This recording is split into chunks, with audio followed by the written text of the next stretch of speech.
अस्सलाम वालेकुम students, welcome to my channel world of education.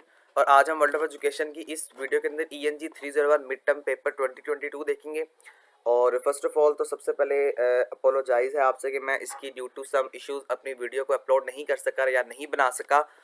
तो पेपर की तरफ चलते हैं। और पेपर इंशाल्लाह आपके यहाँ से काफ़ी रिपीट होता है। आपके जो करंटली पेपर आते हैं मोस्टली आपका पेपर ENG का रिपीट होता है, लेकिन अब आपके पेपर में कितना आता है ये आपकी लक पर डिपेंड करता है। बहरहाल आप हैंडआउट्स को अच्छी तरह से पढ़ लीजिएगा, हैंडआउट से ही आपका 100% पेपर आता है। उसके बाद किसी आपने प्रिपरेशन वाली वीडियो पे जाना है और उसके बाद किसी भी आपने पास्ट पेपर की फाइल पे मूव अप करना है।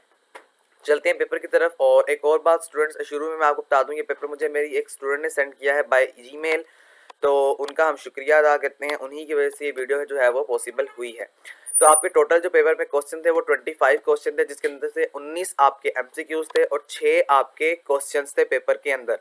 सबसे पहला क्वेश्चन आपका ये है कि what is most important aspects of communication that electronic theory emphasises या एम्फसाइज। तो ये आपने जो आपके एस्पेक्ट्स हैं कम्युनिकेशन के इलेक्ट्रॉनिकली आपने यहाँ पर लिखने हैं।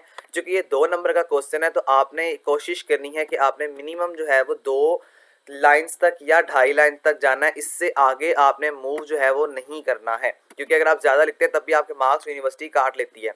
दूसरा क्वेश्चन आपका कि आपने कोई इंक्वायरी करनी है किसी भी प्रोडक्ट और सर्विसेज से related. The writer is interested is purchasing. जो राइटर है, जो लिखने वाला है, वो इंटरेस्टेड है इस परचेसिंग के अंदर। क्या ये बात दुरुस्त है या नहीं है? अगर ये बात दुरुस्त नहीं है तो आपने अपनी राय देनी है, अपनी ओपिनियन के बारे में बताना है। और अगर ये बात गलत है तब भी आपने अपने ओपिनियंस का यहाँ पे इजहार करना है। बहरहाल ये भी आपका 2 नंबर का क्वेश्चन है। आपने यहाँ पर भी 1.5 या 2 लाइन से ज़्यादा नहीं लिखना, फिर वो आपका एक्स्ट्रा मार्किंग के अंदर जो है वो चला जाता है। फिर उसके आगे बच्चों the following physical barriers in communication. Physical जो बैरियर्स है कम्युनिकेशन के वो आपने बताना है, जिसके अंदर आपका conflicted verbal and non verbal messages के बारे में आ जाता है।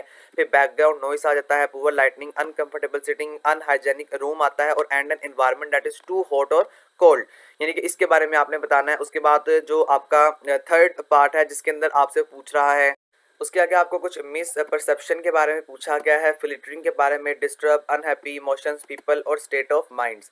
तो ये आपने कुछ इंपॉर्टेंट आपका क्वेश्चन है, तो ये आपके पेपर में जो पास्ट पेपर है वहाँ से भी आया हुआ है, वहाँ से भी रिपीट हो सकता है। तो इसको भी कोशिश कीजिएगा कि एक दफ़ा अपने हैंड आउट से कन्फर्म करके लाजमी जाइएगा।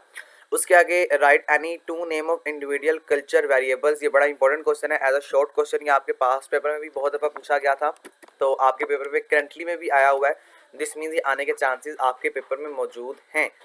लॉन्ग क्वेश्चन की तरफ चलते हैं, तो वो आपको कुछ होटल रिजर्वेशंस के बारे में बता रहा है कि इनको ज़रूरत है कोई इन्फॉर्मेशन की जो कि आपने प्रोसेस करनी है सक्सेसफुली, जिसके अंदर आपका नंबर ऑफ पर्सन आता है, नंबर ऑफ रूम आता है, फिर आपकी वेडिंग डेट है, ड्यूरेशन ऑफ स्टे है, मदर नेम वगैरह वगैरह। तो ये तमाम चीज़ें आपके हैंडआउट्स के अंदर मौजूद हैं। करंटली पेपर 5 नंबर का एक क्वेश्चन है, तो ये आपने बारी बारी जो है वो इसको रिजर्व करके बताना है कि हम कैसे करेंगे, क्या इसको जो है वो इसका जो प्रोसीड होने का सक्सेसफुल तरीका है वो आपने यहाँ पर जो है वो एक्सप्लेन करते जाना है।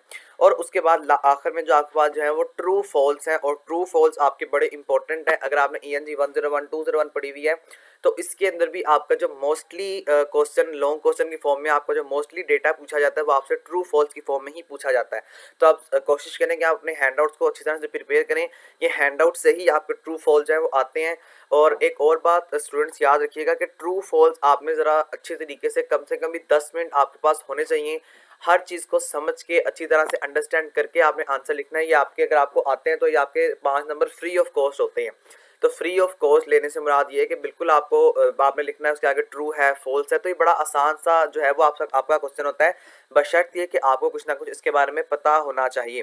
तो ये आपका पेपर था। होपफुली आपको जो है वो कॉन्सेप्ट अच्छी तरह आपका क्लियर हो चुका होगा। कोई चीज़ अगर फिर भी क्लियर नहीं हुई तो आप मुझे बता दीजिएगा, इंशाल्लाह एज सुन एज पॉसिबल आपको कमेंट का रिप्लाई करके आपका कॉन्सेप्ट जो है बड़े अच्छी तरह से क्लियर कर दिया जाएगा।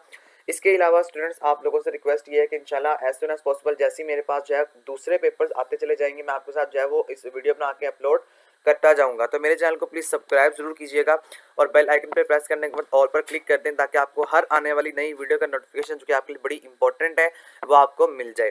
Thank you so much. यहीं तक आपकी वीडियो थी। आखिर में हम जो है वो फिर शुक्रिया अदा करते हैं उन स्टूडेंट का जिन्होंने हमें जो है ये पेपर बना के सेंड किया। इसके अलावा स्टूडेंट्स इस दुआ के साथ हम आपको अल्लाह हाफिज़ कहते हैं कि अल्लाह ताला आप तमाम लोगों को जो है वो कामयाब करे। आमीन जी। Thank you so much. Allah हाफिज़।